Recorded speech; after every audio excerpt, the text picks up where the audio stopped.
മുല്ലത്തൈ മുട്ടിട്ട് നിക്കണ മനതാരിൻ മുറ്റത്തെ ആരാമം ചുറ്റിട്ട് പൂന്തേനും മോന്തിട്ട് ആടിക്കുഴഞ്ഞു കൊണ്ടാനന്ദ നൃത്തത്തിൽ ആറാടും പൂമ്പാറ്റ ആയിരം ആയിരമായി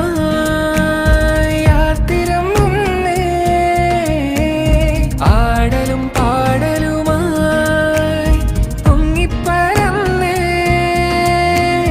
നെഞ്ചും വിചാതിരി തള്ളി തുറന്നിട്ട് പഞ്ചാര ചാക്കുകൾ തട്ടി മറിച്ചിട്ട് എന്താ മറ്റന്നാളെ എളാപ്പന്റെ കുട്ടിന്റെ മുടിയൽസിലാണ് ഈ വരണട്ടാ കഞ്ചത്തില്